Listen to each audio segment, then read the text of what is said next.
나 같은 죄인 살리신. 아야! 이게 뭐야?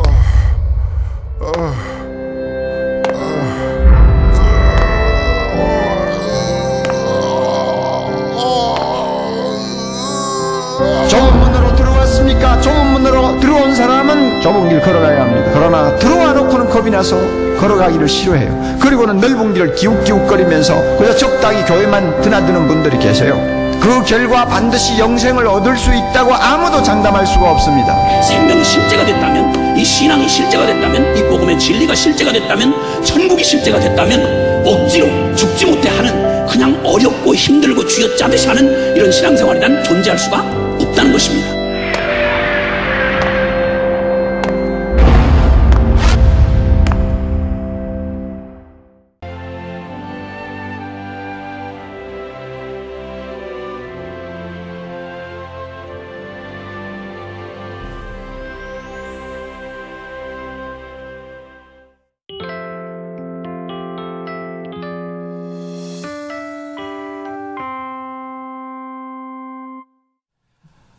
이번에 미국의 애플사에서 새로운 휴대전화를 출시했습니다. 새 모델이 공개되는 것과 동시에 그 첫 번째 제품을 누가 차지하느냐, 이것도 큰 관심거리였다고 합니다.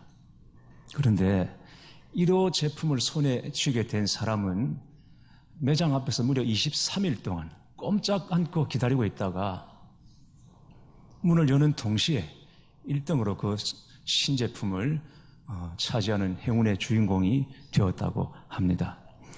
그 사람 주변에 많은 인파가 몰려들어서 마치 영웅을 맞이하는 것처럼 환호하고 축하하는 모습을 보았습니다. 사실 여러분 그렇지 않습니까? 1호, 2호, 3호 이게 별 의미가 없는 것이거든요. 한 달 뒤에 사도 기계는 다 같은 것입니다. 그런데 그 첫 번째 나오는 것, 그걸 차지하려고 사람들이 23일 동안 거기 앞에 아주 눌러 있습니다. 그래서 그걸 손에 쥐고는 기뻐하고 그러는 것이죠. 1등이 그렇게 좋은 것인가 봅니다. 그러나 세상에 1등은 언제나 하나밖에 없습니다.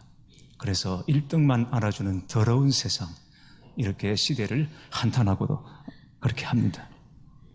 그러나 복음 안에서는 모든 것이 다 달라집니다. 역전이 됩니다. 여러분, 우리 하나님은 역전의 명수이십니다.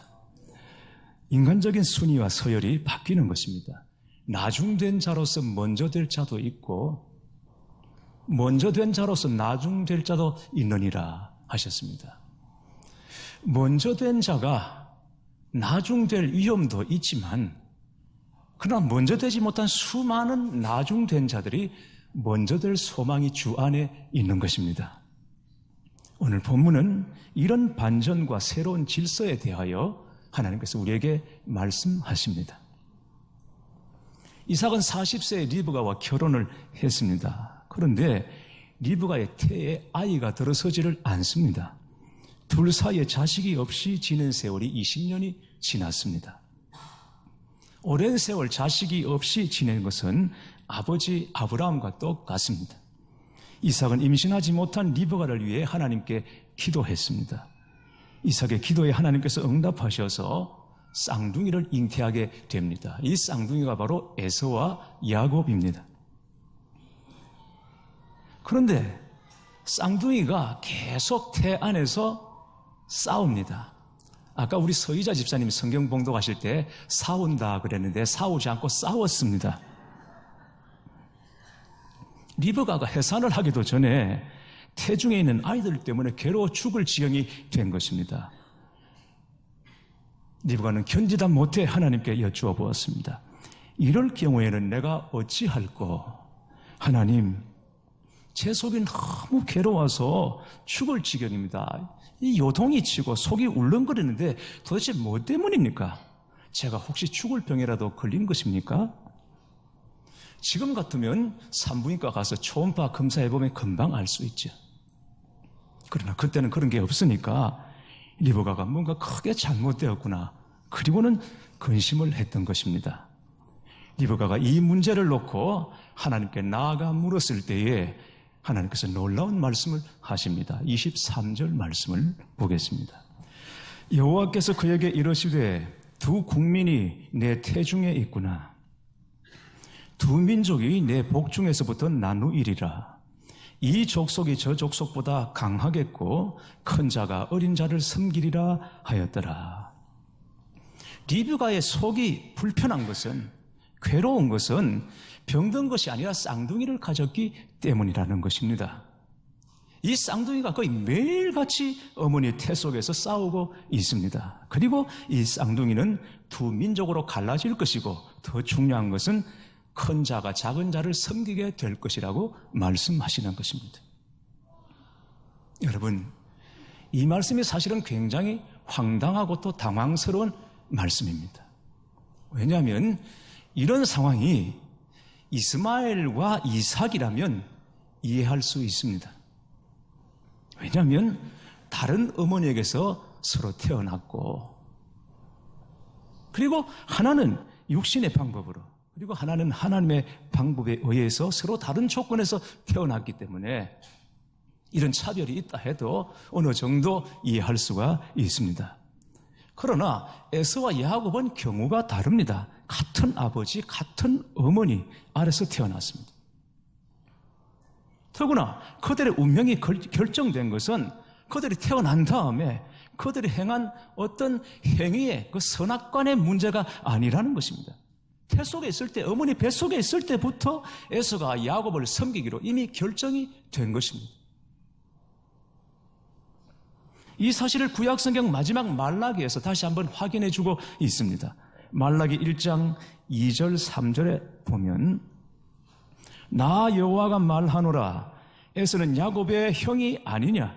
그러나 내가 야곱을 사랑하였고 에서는 미워하였으며 그의 산들을 황폐하게 하였고 그의 산업을 광야의 이리들에게 넘겼느니라. 그리고 신약성경 로마서 9장 13절에서도 같은 말씀을 하고 있습니다. 기록된 바 내가 야곱은 사랑하고 에서는 미워하였다 하심과 같으니라. 누가 이렇게 정했습니까? 하나님이 하셨습니다. 무슨 근거로? 모릅니다.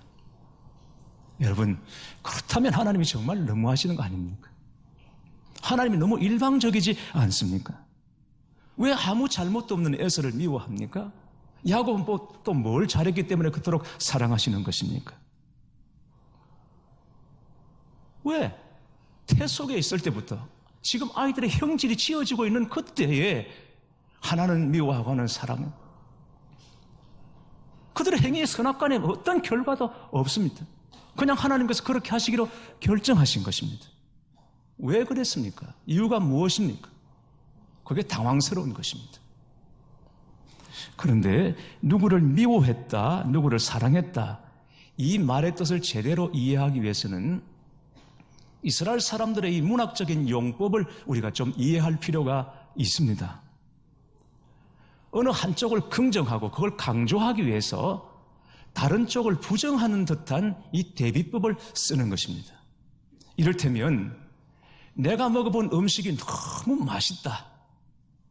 그걸 강조하기 위해서 다른 음식은 맛도 아니다. 이런 식으로 말하는 것과 같은 것입니다. 제가 군산에서 사역할 때 거기 성도님들은 식사할 때마다 밥 먹을 때마다 하는 말이 늘 이겁니다. 목사님, 부산 음식을 어떻게 먹고 사셨어요? 밥 먹을 때마다 목사님, 그동안 부산 음식을 어떻게 먹고 사셨어요? 전라도 음식에 비하면 여기는 맛도 아니라는 것입니다.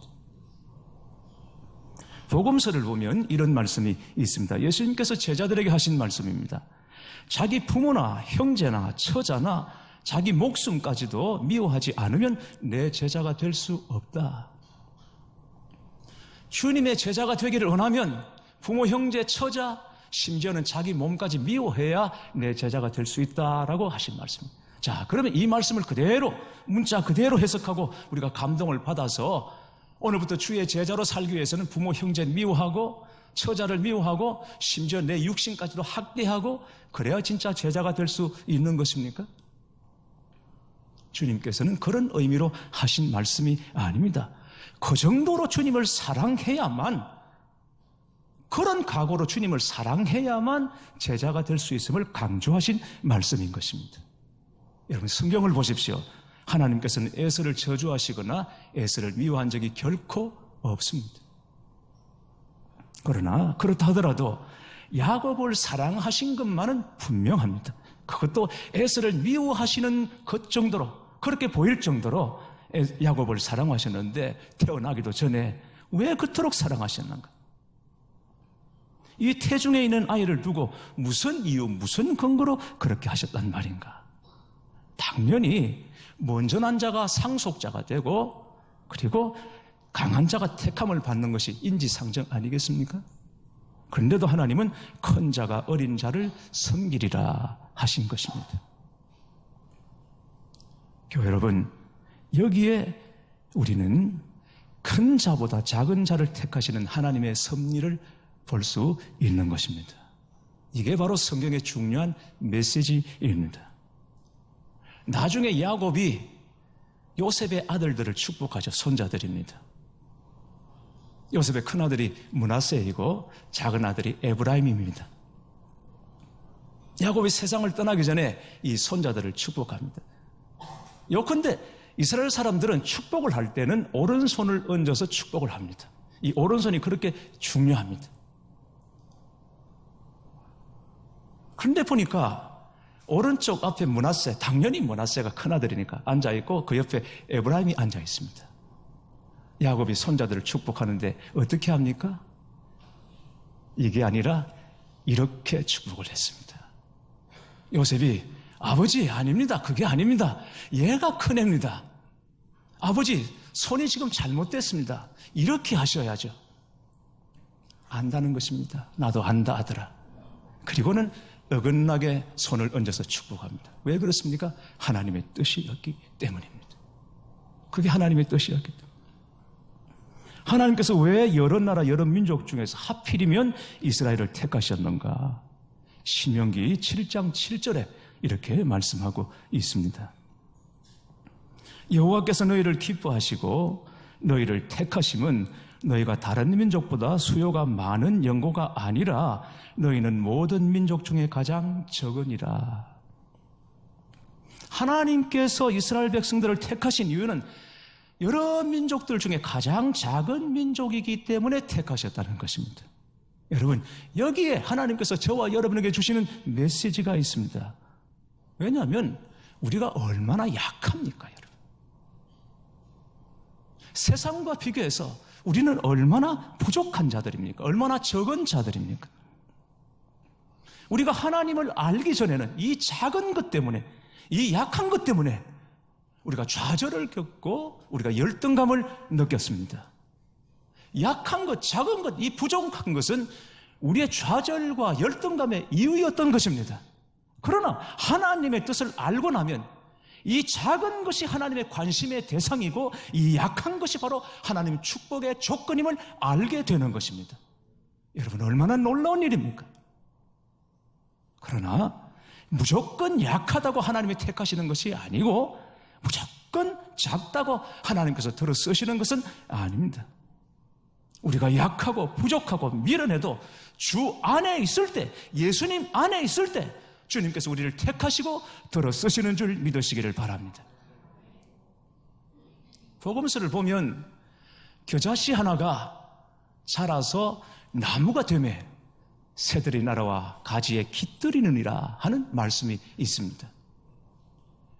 이스라엘 사람들은 가장 작은 것을 비유할 때 겨자씨라고 비유합니다. 우리로 말하면 좁쌀 정도?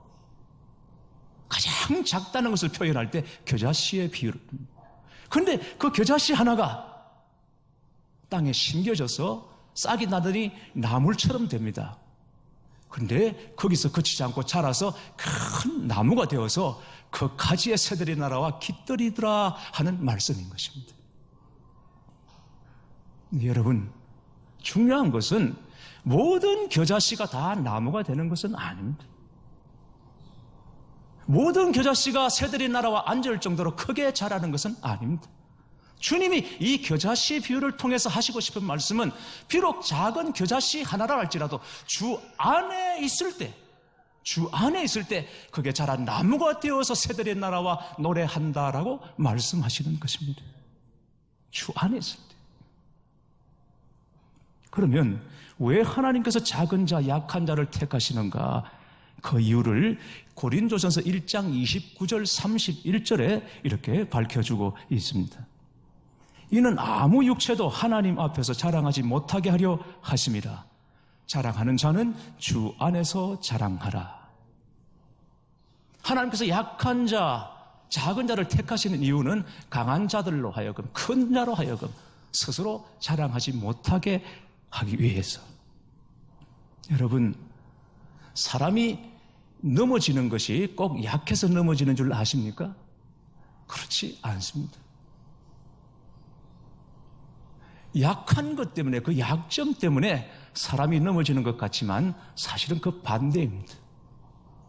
강하다고 생각하는 것, 자기가 자부하는 것, 거기에 대부분 사람들이 넘어집니다.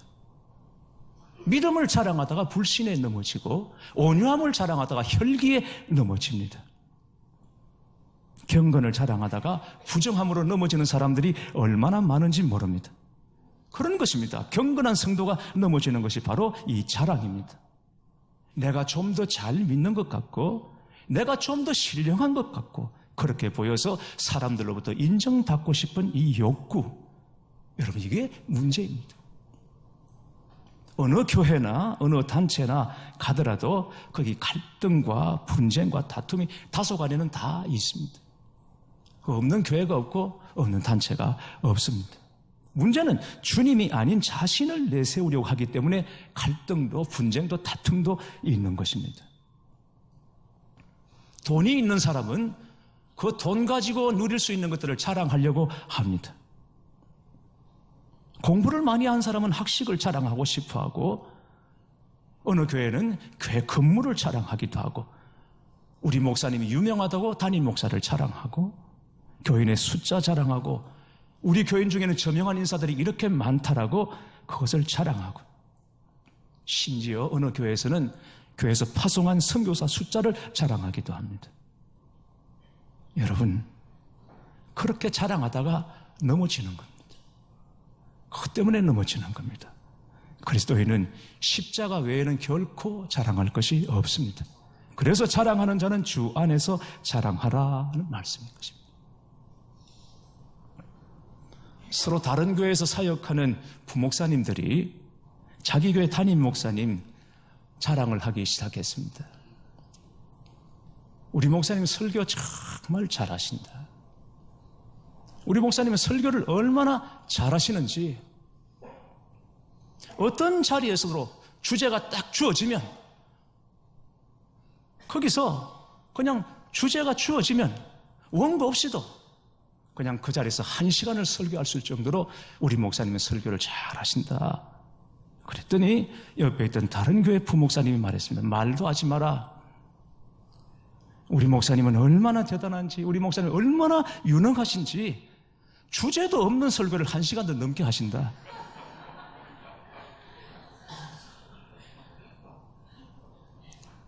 유능하면 하나님께 쓰임받지 못합니까? 잘난 사람은 쓰임받지 못하는 것입니까? 그렇지 않습니다. 유능해도 쓰임받습니다. 강한 자도 쓰임받습니다. 사도 바울은 모든 면에서 부러움의 대상이었습니다. 그는 참으로 강한 자였습니다. 그런데도 사도 바울이 하나님께 쓰임을 받았습니다. 거기에는 까닭이 있습니다. 빌립보서 3장 7절 8절 말씀을 보시면 바울의 고백입니다.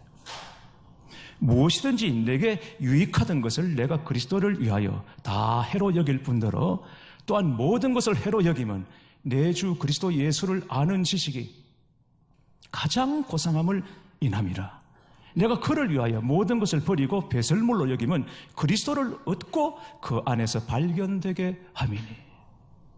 여러분, 이것을 깨닫고 나면 어떤 사람이라도 하나님 앞에 쓰임받을 수 있습니다. 사도 바울이 하늘에 들려 올라가서 삼청천을 구경한 적이 있습니다. 놀라운 일이죠. 놀라운 일이죠. 그런데 하늘을 보고 난 다음에 거기다 1절 말하지 않았습니다. 여러분, 우리 같으면 난리 납니다. 어제 아마 여러분이 하늘을 보셨다면, 꿈을 꾸시든지 환상 중에 하늘을 보셨다면 오늘 난리 납니다. 뭐 제가 여기서 설교할 수 있겠습니까? 당장 내려오라. 지금 내가 얘기해야 된다. 그리고는 그냥 얘기하겠죠. 천국 보고 온 분들의 간정 집회가 얼마나 많이 열리고 있습니까? 사도 바울이 삼청천을 구경하고 난 다음에 무려 14년 동안 1절 거기에 대해서 말하지 않았습니다. 함구했습니다. 그러다가 나중에 고린도전서 12장에 가면 그때 그 사실을 4년 만에 비로소 이렇게 얘기합니다. 내가 그리스도 안에 있는 한 사람을 아노니 그는 14년 전에 셋째 하늘에 이끌려 간 자라. 그가 몸 안에 있었는지 몸 밖에 있었는지 나는 모르거니와 하나님은 아시느니라. 고린도후서 12장 2절 말씀입니다. 천국에 갔다 왔습니다. 너무너무 환상적이었습니다. 황홀했습니다. 자기가 지금 몸 안에 있는지 몸 밖에 있는지 사실은 살았는지 죽었는지도 분간할 수 없을 정도로 그렇게 황홀했다는 것입니다. 그런데 사도 바울이 뭐라고 말합니까? 내가 한 사람을 안다. 마치 남의 얘기하듯이 3인칭으로 표현하고 있습니다. 물론 그게 대단한 경험이겠지만 그러나 그 경험보다도 더 놀라운 것은 연약한 자기 육신과 자기 삶을 통해서 하나님의 위대하신 복음의 영광이 나타나는 것을 더 귀하게 여겼고 그게 진짜 자랑인 것을 알았기 때문인 것입니다. 하나님께서 큰 자가 어린 자를 섬기리라 말씀하셨습니다. 이것은 작은 자가 하나님의 축복의 대상인 것을 밝힌 것이 분명하지만 그러나 그와 동시에 큰 자가 하나님의 은혜를 받기 위해서는 겸손하게 동생의 종처럼 낮아지지 않으면 안 된다는 것입니다. 큰 자라고 여기는 자들은 동생의 종이 될 마음으로 섬기지 않으면 그 큰 것이 전혀 복이 안 되고 영광이 안 됩니다. 직분도 마찬가지입니다. 교회를 오래 섬기다 보면 무거운 직분을 받게 됩니다. 그러나 그 무거운 직분을 가지고 가장 연약한 자, 새 가족의 종이 되지 않으면 그 직분이 피차 모두에게 무겁기만 할 뿐입니다. 그건 덕이 안 됩니다. 본이 안 되는 것입니다. 에서는 세상이 보기에 큰 자고 탁월한 자였습니다. 그러나 야곱은 어린 자요 볼품 없는 자였습니다. 이 세상의 큰 자들에 비하면 우리는 다 야곱 같은 존재입니다. 그렇다고 우리가 세상의 큰 자 에서를 흉내내고 따라가면 안 됩니다, 여러분. 내가 야곱인 것은 분명하지만 그렇다고 세상 보고 에서를 흉내내고 에서를 따라가면 안 되는 것입니다. 그건 우리의 삶의 방식이 아닙니다. 성도는 자신의 약한 것을 알 때 이긴다는 것을 알아야 합니다. 그래야 하나님의 쓰임을 받을 수 있습니다. 하나님께서는 40세 혈기왕성한 모세는 멀리 광야로 내보내셨습니다. 그리고 80세 좌절로 나약해진 모세를 다시 불러 쓰셨다는 것을 여러분 잊지 마시기 바랍니다. 이게 하나님의 방법입니다. 예수님께서 제자들을 택하실 때 당대 유능한 사람들을 공채하지 않았습니다. 그렇게 불러 모으지 않았습니다. 모두 다 약한 자들이었죠. 그러나 그런 자들과 함께 하셔서 하나님의 나라를 도모하셨다는 것, 그리고 마침내 세상을 변화시키기 시작했다는 것을 여러분 기억하셔야 합니다. 살다 보면 자신이 너무 무력하고 부족하다는 것을 자꾸만 느끼게 됩니다. 예전에는 몰랐습니다. 어릴 때는 자신이 부족하다는 것이 고작 남과 비교해서 좀 낫다, 못하다는 정도였습니다. 그런데 나이가 들면 그냥 나 자신이 너무 약한 것입니다. 자꾸 약하다는 것을 깨닫게 됩니다. 그래서 더욱 주님을 의지하게 되는 것입니다. 그런 까닭에 찬송가 가사처럼 내 구주 예수를 더욱 사랑, 더욱 사랑, 더욱 사랑. 내 구주 예수를 더욱 사랑, 더 사랑, 더 사랑. 그렇게 되는 거죠. 여러분, 그게 하나님의 계획입니다. 그게 경건이고 그게 바로 성숙인 것입니다. 내가 약한 줄 알고 내가 작은 자인 것을 알고 더욱 더 주님을 찾고 구하고 두드리는 것.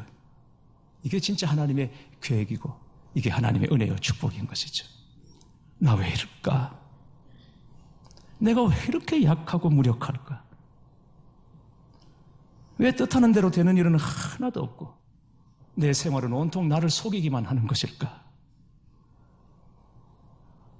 그렇게 여겨지시더라도 여러분 그걸 한탄하지 마십시오. 생활이 여러분을 속인다고 한탄하지 마시고 더욱더 주님을 바라보시기 바랍니다. 자신이 약한 것 때문에 눈물 흘리지 않고 낙심하지 않고 도리어 그 약한 것을 자랑할 수 있다면 그 사람은 이미 이긴 자입니다. 이유는 오직 하나, 그것이 더욱 주님을 의지하게 만들기 때문인 것이죠. 그렇게 함으로 마침내 여러분이 하나님의 은혜 안에서 반전과 역전의 인생을 살아가는 행복한 주인공이 되시기를 주님의 이름으로 축원합니다.